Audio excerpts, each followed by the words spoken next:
Hello मेरे partners, कैसे हो? आज मैं आपके सामने 11th की अकाउंटेंसी लेकर आपके सामने आया हूँ। ठीक है, हम इंट्रोडक्शन ऑफ अकाउंटिंग पढ़ेंगे और एक नए सिरे से सीरीज को स्टार्ट करेंगे। ठीक है, तो सबसे पहले देखते हैं इंट्रोडक्शन ऑफ अकाउंटिंग। सबसे पहले आपने सुना होगा अकाउंटिंग क्या होती है। अकाउंटिंग नहीं भी सुना होगा तो आपने सुना होगा अकाउंट।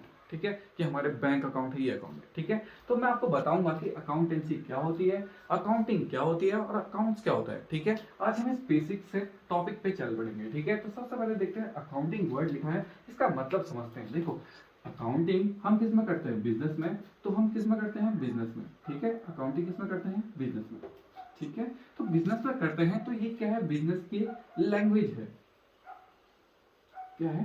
एक बिजनेस की लैंग्वेज है। अगर आपसे पूछेगा अकाउंटिंग क्या है, तो आप बोल सकते हो कि एक बिजनेस की लैंग्वेज है। ठीक है, जो कॉमनली सिर्फ उन्हीं को आती है जिनको अकाउंट्स या अकाउंटिंग आती है। ठीक है, अगर मैं कोई अकाउंट बनाऊं, उसमें डेबिट लिखूं, क्रेडिट लिखूं, सिर्फ वही स्टूडेंट समझ पाएगा जिसको अकाउंटेंसी आती है। ठीक है, तो ये क्या है? एक बिजनेस की लैंग्वेज है। ठीक है, इस लैंग्वेज को समझने के लिए और इसको कैसे इसकी बेसिक प्रोसेस है, मैं आपको इसको समझाता हूँ। तो सबसे पहले मैंने इसकी टर्म बनाई है, इसकी डेफिनेशन को आप उसके अकॉर्डिंग याद कर सकते हैं। ठीक है, तो सबसे पहले देखो, अकाउंटिंग अकाउंटिंग लगा है तो इसके लास्ट में आईएनजी लगा है, तो इसका मतलब ये क्या है? प्रोसेस है। ठीक है, इस प्रोसेस में मैंने एक ट्रिक बनाई है, जिस ट्रिक को आप याद कर सकते हैं, उससे आपको अकाउंटिंग की पूरी डेफिनेशन याद हो जाएगी। ठीक है, तो उस ट्रिक का नाम है सर। देखो सर, मैं क्या बनने आया? Company secretary. तो कंपनी सेक्रेटरी ने बोला पहले एसी ऑन करो, तो इसका मतलब है, देखो सर, कंपनी सेक्रेटरी और एसी, बस काम करो। सर, मैं बनने आया था कंपनी सेक्रेटरी, लेकिन उसने मुझसे क्या करवाया? एसी ऑन करवाया। ठीक है, तो बस ये ट्रिक अगर आपको याद होगी तो आपको पूरी अकाउंटिंग याद हो जाएगी। मतलब उसकी डेफिनेशन हम लास्ट में याद कर लेंगे। एक इजी वे में मैं आपको इसकी डेफिनेशन याद कराता हूँ और एक पूरी पिक्चर आपको बना के दिखाऊंगा कि कैसे अकाउंटिंग होती है। ठीक है, तो सबसे पहले देखो, इसमें एस वर्ड पकड़ना है। इस एस का मतलब होता है इस एस का मतलब है सिस्टमैटिक। ठीक है, इस एस का मतलब क्या है? सिस्टमैटिक। अब सिस्टमैटिक किसका? एक अरेंज, एक सिस्टमैटिक ढंग से चलता है। ऐसा नहीं कि सपोज करो डेट वाइज चल रहा है, सपोज करो 1 तारीख आज है तो 1 तारीख की इन्फॉर्मेशन पहले होगी, 2 की है तो 2 की बाद में, 3 तारीख है तो 3 की बाद में। इसका मतलब सिस्टमैटिक चलता है, ऐसा नहीं कि अप डाउन नहीं चलेगा। तो एक सिस्टमैटिक रिकॉर्ड होगा, सीक्वेंस वाइज होगा। जैसे सीरियल नंबर्स होते हैं, जैसे रोल नंबर्स होता है, सीक्वेंस वाइज होंगे। ठीक है, तो वैसे ही क्या होता है कि एक सिस्टमैटिक रिकॉर्ड्स होता है। अभी देख पता लगेगा क्या होता है। एक सिस्टमैटिक ढंग से हम क्या करते हैं? इसको अरेंज करते हैं। उसके बाद पहला क्या है कि आइडेंटिफाई करते हैं या आइडेंटिफिकेशन करते हैं। आइडेंटिफिकेशन किसका? अभी बताता हूँ। आइडेंटिफाई करते हैं। आइडेंटिफाई क्या करते हैं कि बिजनेस जो होता है या पूरी कंपनी जो होती है वो किसकी भाषा समझती है? सिर्फ मनी की भाषा समझती है। पैसे से मतलब है, अच्छा इंसान बुरा इंसान से मतलब नहीं। वो क्या समझता है? अगर मैं तुमसे पूछूंगा बिजनेस क्यों चल रहा है, क्योंकि बिजनेस में क्या इन्वॉल्व है? पैसा। तो अगर मैं पूछूंगा कि बिजनेस किसकी भाषा समझता है, तो आप बोलोगे सिर्फ पैसे की भाषा समझता है। इसका मतलब तुम्हें आइडेंटिफाई करना है कि क्या इसमें मनी इन्वॉल्व है या नहीं है। क्या ये मनी ट्रांजेक्शन है या नहीं है। मनी को अगर आप अकाउंट्स में फाइनेंशियल भी बोलते हैं कि फाइनेंशियल ट्रांजेक्शन है या नहीं है। ठीक है, फाइनेंशियल ट्रांजेक्शन या फिर बिजनेस ट्रांजेक्शन भी बोलते हैं। ठीक है, अब इसको मैं एक्सप्लेन भी करके दिखाता हूँ। देखो, आइडेंटिटी सबसे पहले हमने पहचानना है कि क्या ये इसमें मनी इन्वॉल्व है या नहीं है। देखो, जैसे मैं आपको 2 एग्जांपल देता हूँ। जैसे देखो, मैंने बोला Ram is a good boy. ठीक है, और मैंने बोला राम परचेज गुड्स। देखो, राम एक अच्छा लड़का है। ठीक है, राम परचेज गुड्स। हमारे लिए बिजनेस की भाषा में ये वाला इंपॉर्टेंट है। देखो, क्योंकि इसमें क्या है? मनी इन्वॉल्व है। अच्छा इंसान बुरा इंसान इसको हम रिकॉर्ड नहीं कर सकते। बिजनेस में हम सिर्फ वही ट्रांजेक्शन को रिकॉर्ड कर सकते हैं जिसमें मनी इन्वॉल्व हो। ठीक है, सपोज करो मैं इसमें रुपीज में लिख दूं 200। ठीक है, देखो, राम अच्छा है बुरा है ये ट्रांजेक्शन नहीं कहलाएगी, इसको ट्रांजेक्शन नहीं कह सकते। ठीक है, आप देखो, सपोज करो मैं आपको एग्जांपल देता हूँ। आप बैंक गए, बैंक में अगर मैनेजर ने आपको चाय पिलाई या आपको चाय पिलाई, आप उस चाय को आपके बैंक अकाउंट में नहीं लिखा जाएगा कि हाँ भाई इसने मुझे चाय पिलाई। ठीक है, ये रिकॉर्ड नहीं हुआ। लेकिन आप वहां पे अगर 500 रुपए दोगे या 500 रुपए निकालोगे, विड्रॉ करोगे, तो वो पक्का रिकॉर्ड होंगे आपके बैंक अकाउंट में। ठीक है, वैसा ही बिजनेस के उसमें भी। बिजनेस के उसमें कि बिजनेस में सिर्फ वही ट्रांजेक्शन रिकॉर्ड होती हैं जिसमें मनी इन्वॉल्व होता है। ठीक है, भले वो उधार में हो चाहे कैसे हो। ठीक है, उसमें मनी इन्वॉल्व होना कंपलसरी है। अगर मनी इन्वॉल्व नहीं है तो हम उस ट्रांजेक्शन उस ट्रांजेक्शन को हम रिकॉर्ड नहीं करते हैं या उसे आइडेंटिफिकेशन में उसको हटा देते हैं कि बिजनेस में पैसा इन्वॉल्व नहीं है। ठीक है, मैं आपको समझाता हूँ कि बिजनेस ट्रांजेक्शन या फाइनेंशियल ट्रांजेक्शन किसे बोलते हैं। इसमें कौन से 3 पॉइंट एलिमेंट मोस्ट इंपॉर्टेंट। सबसे पहले इसमें क्या होना चाहिए? मनी इन्वॉल्व होना चाहिए। मनी होना चाहिए, ठीक है। दूसरा इसमें क्या होना है, टू पार्टीज होनी चाहिए, किसी के साथ तो होना चाहिए। मनी तो मेरे पास है, सपोज करें मेरी जेब में ही पैसा है, ठीक है, मेरी जेब में पैसा है तो मैं इसको रिकॉर्ड थोड़ी करूंगा। जब मैं ये इसमें किसी को दूंगा या किसी से लूंगा, उसी चीज को हम रिकॉर्ड करेंगे। बैंक में तो पैसा है ना, तो बैंक अपने आप ही रिकॉर्ड थोड़ी करेगा, ठीक है। जब वो किसी को देगा या किसी के अकाउंट से निकालेगा तो उसके अकाउंट में क्या करेगा, ट्रांजेक्शन को अप डाउन लिखेगा, ठीक है। उसके बाद दो पार्टीज होनी चाहिए, और क्या होनी चाहिए, exchange of goods and services, कुछ ना कुछ एक्सचेंज होना चाहिए, exchange of goods and services, ठीक है। गुड्स एंड सर्विसेज का क्या होना चाहिए, एक्सचेंज होना चाहिए। तब जाके ये, अगर ये तीन एलिमेंट हैं तो तब जाके ही, अगर एक भी एलिमेंट नहीं है तो वो बिजनेस ट्रांजेक्शन या फाइनेंशियल ट्रांजेक्शन नहीं कहलाया जा सकते। देखो दोबारा देखो, इसमें मनी इन्वॉल्व होनी चाहिए, उसमें दो पार्टीज इन्वॉल्व होनी चाहिए, और exchange of goods and services होना चाहिए, तब जाके हम इसे क्या कह सकते हैं, बिजनेस ट्रांजेक्शन कह सकते हैं, फाइनेंशियल ट्रांजेक्शन कह सकते हैं। सबसे पहले आपको यही पहचानना है। सबसे पहले देखो, मैंने सिस्टमैटिक ढंग से रिकॉर्ड करना है, सिस्टमैटिक ढंग से क्या करना है, अरेंज करना है। उसके बाद अरेंज करने के बाद आपको सबसे पहले क्या करना है, आइडेंटिफाई क्या करना है कि इसमें पैसा इन्वॉल्व है या नहीं है। सबसे पहले आपको यही चेक करना है, ठीक है, तब जाके ही आप नेक्स्ट स्टेप पे पहुंच पाओगे, ठीक है। तो सबसे पहले क्या है कि सिस्टमैटिक करना है, आपको सब चीज सिस्टमैटिक ढंग से रखना है। उसके बाद आइडेंटिफाई करना है कि क्या इसमें मनी इन्वॉल्व है या नहीं है, दो पार्टीज है, या exchange of goods and services कुछ ना कुछ हो रहा है या नहीं हो रहा है, ठीक है। उसके बाद पहला हो गया, दूसरा भी हो गया, तीसरा क्या है कि आपको रिकॉर्ड करना है। अब मैं आपको थोड़ा सा रफ करता हूँ, उसके बाद बताता हूँ। अब देखो, मैंने आपको सिस्टमैटिक समझा दिया, उसके बाद आइडेंटिफिकेशन भी समझा दिया कि कैसे आपको आइडेंटिफाई करना है कि इसमें पैसा इन्वॉल्व होना चाहिए, मनी इन्वॉल्व होना चाहिए, ठीक है। उसके बाद मैं आपको रिकॉर्डिंग समझाता हूँ। देखो रिकॉर्डिंग का मतलब क्या है, उसको कैसे समझते हैं। देखो रिकॉर्डिंग, उसके बाद देखो हमने क्या कर दिया कि पहचान लिया कि इसमें क्या है, मनी इन्वॉल्व है या नहीं है। उसके बाद हमने क्या करना है, रिकॉर्ड करना है। देखो रिकॉर्ड करने का मतलब है कि आपको क्या करना है। देखो सपोज करो मैं एक बिजनेस देख ले रहा हूँ, या सपोज करो कोई दुकान देख ले, दुकान से तो आपको समझ आए, मैं क्या करता हूँ, एक बुक पकड़ता हूँ, ऐसे रफ पकड़ता हूँ, मैंने क्या करना है, सपोज करो पूरा हिसाब किताब देना है, ठीक है। मैं क्या करता हूँ कि ऐसे लिखता हूँ कि सपोज करो ये डे 1 है, या संडे का देख लो कि सपोज करो आज संडे है, संडे को लिखता हूँ। तो यहाँ पर देखो 8 बज रहे हैं, तो 8 बजे उदय आया मेरी दुकान में, ठीक है। उसके बाद 9 बजे पवन आया, ठीक है, आते गए, तो ऐसे ऐसे स्टेप करते गए, ठीक है। तो ये सब क्या है कि मैं रिकॉर्ड करता जा रहा हूँ, पर्टिकुलर फटाफट रिकॉर्ड करता जा रहा हूँ कि हमें कौन कौन आ रहा है, ये सारी चीजें मैं क्या कर रहा हूँ, इसमें रिकॉर्ड कर रहा हूँ, ठीक है। तो इसको देख लेते हैं, ऐसे समझ लेते हैं कि इतनी सारी चीजें मैंने रिकॉर्ड कर दी एक सिस्टमैटिक ढंग से, कि 9 बजे जो पहले आया था उसको पहले, जो बाद में आया उसको बाद में, समझ पूरा इसमें मैंने रिकॉर्ड कर दिया बुक्स में। तो इसको क्या है, ये प्रोसेस को क्या करा, मैंने रिकॉर्ड कर दिया। किसको रिकॉर्ड करा, रिकॉर्डिंग कर दी, किसको, बिजनेस ट्रांजेक्शन, या रिकॉर्डिंग कर दी किसको, ट्रांजेक्शन। मैंने बताया था अभी ट्रांजैक्शन कौन सी होनी चाहिए, जिसमें मनी इन्वॉल्व है। तो इसका मतलब है, देखो सबसे पहले आपको सिस्टमैटिक करना है, सारी चीजें सिस्टमैटिक ढंग से रखनी है। उसके बाद आइडेंटिफाई करना है कि इसमें पैसा इन्वॉल्व है या नहीं। फिर उसके बाद क्या करना है, इसको रिकॉर्ड करना है, ठीक है। आपको अपने बारे में, अपने बिजनेस में हर चीजें रिकॉर्ड रखनी है। देखो अगर सिस्टमैटिक रिकॉर्ड होगा, सपोज करो अगर आप नॉर्मल सा स्कूल का भी एग्जांपल लेते हो, तो स्कूल भी सारी चीजें क्या करते हैं, सिस्टमैटिक ढंग से रिकॉर्ड करते हैं, ठीक है। तो आपको क्या करना है, पर्टिकुलर क्या करना है, उसको रिकॉर्ड करना है, ठीक है। तो और रिकॉर्ड भी कैसे करना है, सिस्टमैटिक। सपोज करो 8 बजे है, तो 8 बजे वाला 8 PM वाला पहले, उसके बाद 9 बजे वाली ट्रांजेक्शन होगी, जो बाद में होती जाएंगी वो 10 बजे वाली, ठीक है। ऐसे सिस्टमैटिक ढंग से रिकॉर्ड हो जाएगा। डेट वाइज भी होंगी, सपोज करो 1 तारीख है तो 1 तारीख वाली पहले, 2 को बाद में, उसके 3 को बाद, ठीक है। पन्ने बार बार होते जाएंगे, जिस टाइम जो आई रिकॉर्ड आई उसी टाइम से रिकॉर्ड करना पड़ता है। तो ये रिकॉर्डिंग का स्टेप है, ठीक है। रिकॉर्डिंग का स्टेप क्या है कि सिस्टमैटिक ढंग से आपको रिकॉर्ड करना है, किसको, बिजनेस ट्रांजेक्शन को। बिजनेस ट्रांजेक्शन कौन सी ट्रांजेक्शन कहलाती है, बिजनेस ट्रांजेक्शन में कौन 3 एलिमेंट है, मैंने आपको अभी बताया था। बिजनेस ट्रांजेक्शन में 3 एलिमेंट कौन से हैं, इसमें क्या होती है, मनी इन्वॉल्व होनी चाहिए, ठीक है, 2 पार्टीज होनी चाहिए, 2 पार्टीज, और क्या होना चाहिए, एक्सचेंज होना चाहिए, किसका, गुड्स एंड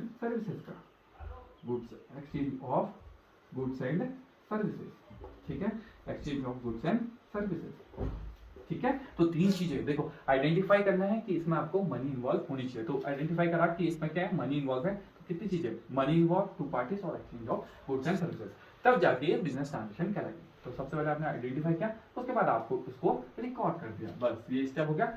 रिकॉर्ड के बाद नेक्स्ट है क्लासिफाई करना। क्लासिफाई का मतलब है, सपोज करो क्लासिफाई, इस पन्ने में जितने सारे रेड डॉट भी हैं, कौन से रेड डॉट भी, ये ब्लू भी है ना, तो आपने क्या करा, एक पन्ना बनाया, इसमें देखो यहाँ पर सपोज करो उदय, मैं सपोज करो ये जो पवन है, पवन को रेड से इंडिकेट करता हूँ, और उदय को नीले से, ठीक है। तो मैं क्या करता हूँ, यहाँ पे पवन लिखता हूँ, और पवन के जितने भी गोले गोले हैं इन सबको इसमें रिकॉर्ड कर देता हूँ ऐसे, ठीक है। और सपोज करो इसमें मैंने बनाया और इसमें बनाया सपोज करो उदय का, तो उदय की ट्रांजेक्शन इसमें रिकॉर्ड करो। इसका मतलब मैंने क्या करा, इन दोनों को सेपरेट कर दिया। सपोज करो इसमें अगर मैं ब्लैक डॉट भी है, सपोज करो तीसरा पर्सन भी कोई है, सपोज करो तीसरा पर्सन भी इसमें कोई है, तो मैंने क्या करा, सपोज करो तीसरा बंदा बनाया और तीसरा बंदा बनाया, सपोज करो इसमें अजय है कोई, अजय की ब्लैक से इंडिकेट है, तो मैंने अजय की ट्रांजेक्शन यहाँ ली थी। सपोज करो अजय की ट्रांजेक्शन भी कि अजय ने मतलब क्या क्या किया एक सिस्टमेटिक ढंग से, तो मैंने क्या कर दिया, इसको क्लासीफाई कर दिया। इसका मतलब मैंने इनको क्या कर दिया, सेपरेट कर दिया।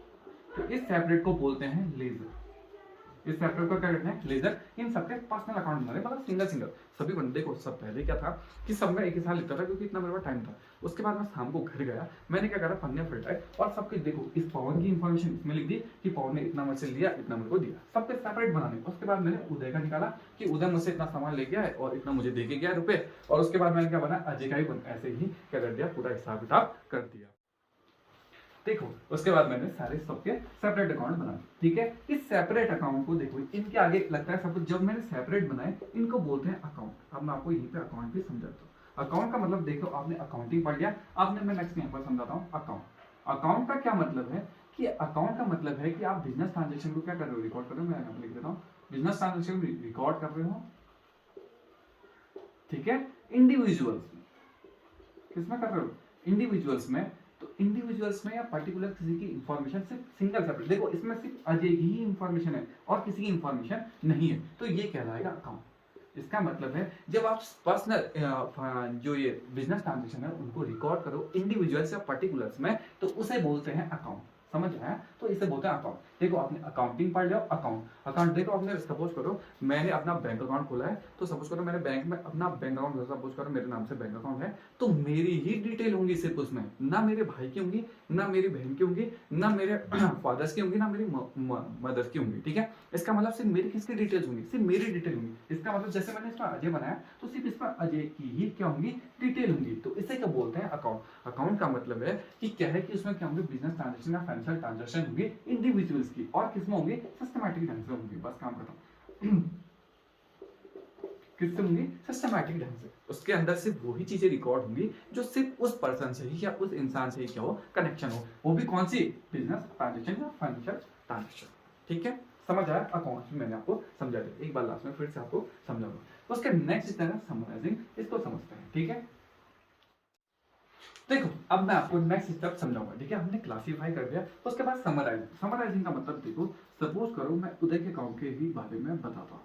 सपोज करो ये उदय का अकाउंट है, हमने अभी पढ़ा था कि उदय ने क्या करा, सपोज करो 1 जनवरी को, सपोज करो 1 जनवरी को उसने क्या करा, 2000 का सामान खरीदा, परचेज करा, ठीक है। मेरी दुकान में आया और उससे 2000 का सामान। उसके बाद सपोज करो कि वो 5 जनवरी को आया, ठीक है, 3000 का सामान ले गया। उसके बाद वो 8 जनवरी को आया और 5000 का सामान फिर से ले गया, ठीक है। और सपोज करो 10 जनवरी को आया और 10,000 का सामान ले गया, ठीक है। तो मैंने समरी बनाई, तो देखो समरी क्या, मैंने पूछा कि टोटल सेल कितना हुआ, तो मैंने ऐसे लिख दिया कि एक लाइन में आंसर दे दिया कि टोटल परचेज करा है कितना उसने, टोटल परचेज करा, देखो 5, 5, 10, 20, तो 20,000 का उसने क्या करा, परचेज करा है। तो मैं आपको एक ही स्टेप पूछूंगा कि आपने उदय ने कितना खरीदा है, तो उसकी समरी बना दी, एक लाइन में आंसर दे दिया कि उदय ने कितना परचेज करा है, तो मैंने बोला 20,000 का परचेज किया। देखो एक लाइन में आना, समरी का मतलब वैसे ही पता है, तो पूरे डेटा को क्या करना, छोटे में कन्वर्ट कर देना, ठीक है। पूरे डेटा की इंफॉर्मेशन को क्या करना, एक लाइन में छोटे सिस्टमेटिक ढंग से करना, रिकॉर्ड करना। तो मैं आपसे पूछूंगा कि आपने टोटल परचेज कितना किया है, तो आप बोलोगे कि उदय ने टोटल परचेज कितना कर दिया, 20,000, ठीक है। सभी डिटेल अभी तक मैंने सेपरेट ऐसे अकाउंट बनाए थे ना, देखो उदय का इधर ऐसे अकाउंट बनाए थे ना, ये देखो इसमें सपोज करो उदय की डिटेल थी, इसके बाद पवन की डिटेल थी, उसके बाद यहाँ पे अजय की डिटेल थी, ठीक है। अगर मैं आपसे पूछूं कि इन तीनों ने टोटल परचेज कितना करा, तो ये टोटल क्या है, एक समरी दे दी कि हाँ भाई साहब इसने टोटल परचेज कितना करा। इसका मतलब है इसमें टोटल इंफॉर्मेशन को क्या करना, मतलब बताना, ठीक है। उसके बाद एनालाइज का मतलब क्या है कि आपने एनालाइज करा, कि देखो एनालाइज करना आप ही बताओगे, देखना एनालाइज कैसे होता है, ठीक है। देखो आप खुद ही बता दोगे। अब देखो नेक्स्ट स्टेप क्या है, एनालाइज का मतलब देखो आप खुद ही एनालाइज कर दोगे। देखो मैं आपको बताता हूँ, सपोज करो मैं एक सामान खरीद के परचेज करके आया हूँ, सपोज करो परचेज करा है मैंने कितने रुपए का, सपोज करो 20,000 का, ठीक है। और आपने सेल करा, वही सामान आपने सेल कर दिया कितने रुपए का, सपोज करो 50,000 का। तो आप मुझे बताओ एनालाइज करो, आपको एनालाइज में हुआ क्या कि आपने बताया कि आपने क्या करा, प्रॉफिट कमा लिया कितने का, 30,000 का, ठीक है। आपने 30,000 का क्या कमा लिया, प्रॉफिट। तो यही तो आपको बताना था, ठीक है। आपने एनालाइज कर दिया, आपकी परफॉर्मेंस को बारे में बता दिया, एनालाइज कर लिया कि आपने क्या करा, प्रॉफिट कमा लिया, ठीक है। तो ये एनालाइज है। देखो इससे पहले क्या करा, समरी बनाई कि समरी एक ओवरव्यू दिया, उसके बाद आपने एनालाइज किया कि मेरी परफॉर्मेंस कैसी चल रही है, इसका मतलब मैंने क्या करा, प्रॉफिट कमाया, लॉस कमाया, मेरे एसेट्स कितने हैं, मेरे लायबिलिटी कितनी है, ठीक है। ये आपने यहाँ पर समरी बनाई, उसको एनालाइज किया। उसके बाद एनालाइज के बाद लास्ट जब है कम्युनिकेशन करा। कम्युनिकेशन क्यों इंपॉर्टेंट, सबसे इंपॉर्टेंट ये भी है, ठीक है, इसको भूलना नहीं है। कम्युनिकेशन क्यों करा, कम्युनिकेशन हम करते क्यों, कम्युनिकेशन इसलिए करते हैं। देखो सपोज करो मैं आपको 2 एग्जांपल दे रहा हूँ, उससे भी समझ आ जाएगा। देखो इस इंफॉर्मेशन को पूरी दुनिया के तक पहुंचाना, आउटसाइडर देखो दोनों यूज करेंगे, इनसाइड वाले भी यूज करेंगे, देखो अपनी कंपनी वाले तो करेंगे ही करेंगे इस इंफॉर्मेशन का यूज, साथ साथ किसको ही बताना है, आउटसाइडर को बताना है। क्यों, क्योंकि वो क्या करेंगे, आपकी कंपनी में पैसा लगाएंगे। देखो मैं आपको बताता हूँ, सपोज करो एक कंपनी ए है और एक कंपनी बी है, ठीक है। एक कंपनी ए है, एक कंपनी क्या है, बी है। सपोज करो 1 लाख रुपए ये प्रॉफिट कमाती है साल में, एक साल में कितना कमाती है, 1 लाख, ये कमाती है 2 लाख। अगर सपोज करो मार्केट में दोनों के शेयर बिक रहे हैं, तो आप सबसे पहले शेयर किसके खरीदोगे, कंपनी ए के खरीदोगे ना, क्योंकि क्या है, ये ज्यादा प्रॉफिट कमा रही है, ठीक है। इसीलिए हम क्या करते हैं कि पूरी दुनिया को क्या करते हैं, अपनी इंफॉर्मेशन को पूरी दुनिया को बताते हैं कि मैंने इतना प्रॉफिट कमाया है, ठीक है। आप ये कम्युनिकेशन करना भी सबसे ज्यादा इंपॉर्टेंट है। आप ये अकाउंटिंग इंफॉर्मेशन को आउटसाइडर यूजर्स, देखो अपने साथ साथ अपनी कंपनी के यूजर्स को तो बताओगे, प्रॉफिट कमाओगे तो उनके बोनस वगैरह मिलेंगे, साथ साथ आप दूसरे जो बाहर आउटसाइडर हैं उनको भी बताओगे कि मेरा रिजल्ट क्या रहा, ठीक है। ये इसलिए बताते हैं क्योंकि देखो बाहर वाले आपके उसमें पैसा लगाते हैं और कंपनी को उससे बहुत ज्यादा बेनिफिट मिलता है, ठीक है। तो ये देखो कम्युनिकेशन भी सबसे ज्यादा इंपॉर्टेंट है, ठीक है। दोबारा देखो, सबसे पहले सिस्टमैटिक होना चाहिए, उसके बाद आइडेंटिफाई करना चाहिए कि इसमें क्या होना चाहिए, मनी इन्वॉल्व है या नहीं है, ठीक है, इसको बिजनेस ट्रांजेक्शन कहलाएंगे या नहीं कह सकते। उसके बाद क्या करना है, उसको रिकॉर्ड करना है, रिकॉर्ड करने के बाद क्या करना है, क्लासीफाई करना है, क्लासीफाई करने के बाद समराइजिंग करनी है, उसके बाद उसको एनालाइज करना है, उसके बाद उसकी उस रिजल्ट को पूरी दुनिया के लिए बताना है। सपोज करो आपके 98% आए तो दुनिया को बताना है 98% क्या, तो इसीलिए क्या करना है, कम्युनिकेशन करना भी जरूरी है। देखो रिजल्ट को पूरी दुनिया तक पहुंचाना भी जरूरी है, ताकि वो लोग आपके उस पर इन्वेस्ट करें, ठीक है। आपकी अकाउंटिंग इन्फॉर्मेशन को कहाँ तक पहुंचाना, पूरी दुनिया तक, ताकि वो लोग आपके ऊपर पैसा लगाएं, ठीक है। साथ साथ वो इन्फॉर्मेशन क्या हो कि देखो मैंने आपको यहीं पे एग्जांपल दिया, 1 लाख ये प्रॉफिट कमाती है तो 2 लाख ये कमा रही है, तो आप क्या करेंगे कि आप किसमें जॉब करने की कोशिश करेंगे ज्यादा, कि जो कंपनी का प्रॉफिट ज्यादा है, ठीक है, आप इसमें इन्वेस्ट करना ज्यादा समझेंगे, ठीक है, मतलब इसमें इन्वेस्ट करेंगे, ठीक है। तो ये था अकाउंटिंग की पूरी डेफिनेशन। मैं आपको अकाउंटिंग की डेफिनेशन यहाँ पे लिख के देता हूँ, ठीक है। तो देखते हैं, हाँ, अब देखते हैं इसकी डेफिनेशन। तो ये थी इसकी डेफिनेशन, देखो accounting is an arts of recording, classifying and summarizing in a significant manner. देखो सिस्टमैटिक ढंग से रिकॉर्ड करना है in a terms of money, देखो मनी ट्रांजेक्शन को ही रिकॉर्ड कर सकते हैं, ठीक है, and events are which in a part at least of financial character and interpreting the result thereof, ठीक है। तो ये थी अकाउंटिंग की डेफिनेशन, ठीक है। तो इसमें मोस्ट इंपॉर्टेंट वर्ड कौन सा है, देखो रिकॉर्डिंग, क्लासिफाइंग, देखो समराइजिंग, देखो सिस्टम सिग्निफिकेंट मैनर या सिस्टमैटिक रिकॉर्ड से, ठीक है। उसके बाद क्या होता है, मनी इन्वॉल्व होनी चाहिए, मैंने आपको बताया था। उसके बाद देखो इंटरप्रेटिंग करना है, इंटरप्रेटिंग एनालाइज करना है इसका मतलब, और रिजल्ट दे ऑफ करो, ठीक है। तो ये मोस्ट इंपॉर्टेंट इसके क्या है, इसी में देखो इसकी प्रोसेसिंग भी ये थी, प्रोसेसिंग और इसकी डेफिनेशन भी ये थी, ठीक है। तो ये थी अकाउंटिंग की डेफिनेशन, ठीक है। आई होप आपको ये वीडियो पसंद आएगी, ठीक है। इसके बाद में नेक्स्ट वीडियो में अकाउंटिंग और अकाउंटेंसी बुक कीपिंग ये वर्ड्स लेके आऊंगा, ठीक है। तब तक के लिए थैंक यू, लाइक करें, सब्सक्राइब करें, अगर आपको कोई प्रॉब्लम हो तो मुझे कमेंट करें, ठीक है। Thank you.